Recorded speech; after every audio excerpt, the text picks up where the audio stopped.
So for me, the ideal India is, in my perception, is the country of variety of cultures, of tolerance, of coexistence, and of, not minding what your neighbor is believing at, but you exist together because it's all mankind. It's this kind of softness and the non-violence, which is incorporated by Gandhi, but it comes out from here, and the fact that Hinduism or Hindus never occupied another country.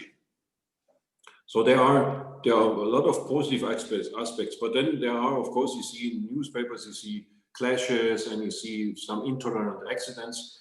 So now I guess the fair way of treating is to not neglect this, but to put this into a context and see, okay, what's the real India? And that's one of my jobs as ambassador also, but also as someone who lives here, to be neutral and to come with a positive attitude.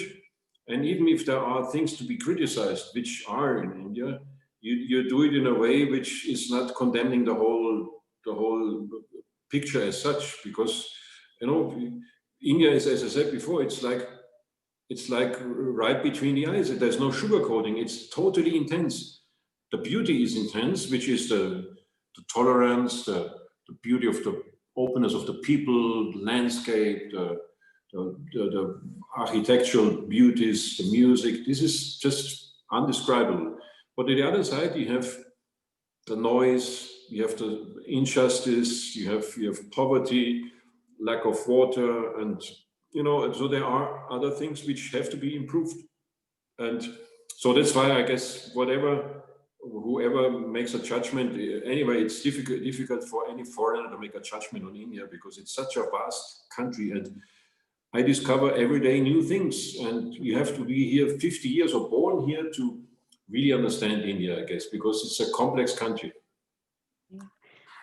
What about the music? I read that you are interested in learning more about Indian classical music. So how does rock meet Indian classical music in a new collaboration?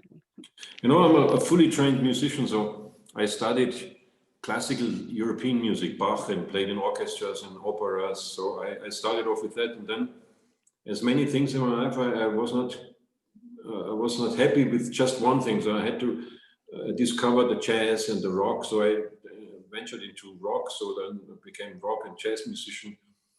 But I was always open to other influences. Be it when I was in Latin America, salsa and song from Cuba, so this danceable music, or in Africa, African influences, rhythms.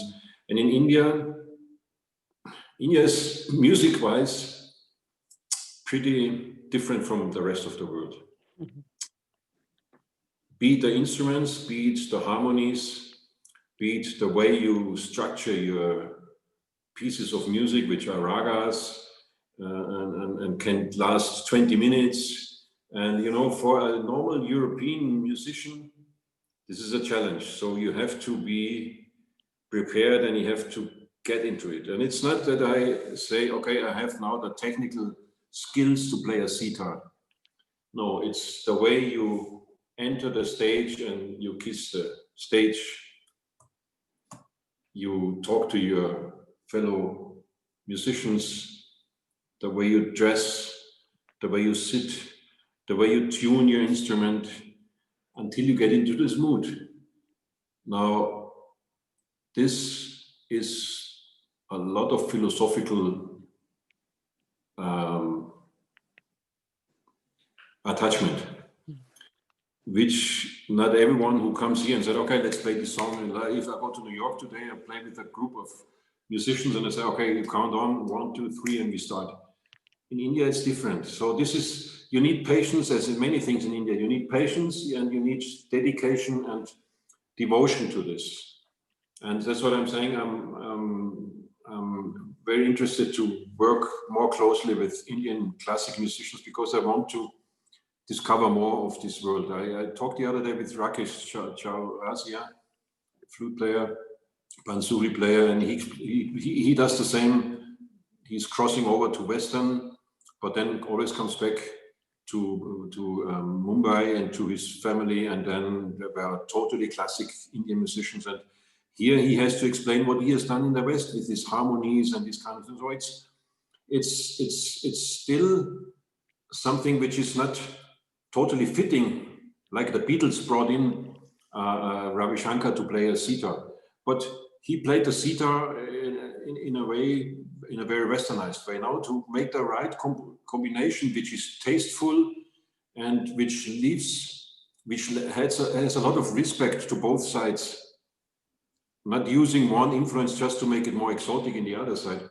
This is a challenge as musician, and on this I want to work. And there have been people like John McLaughlin and others, and Shakti, who work on this.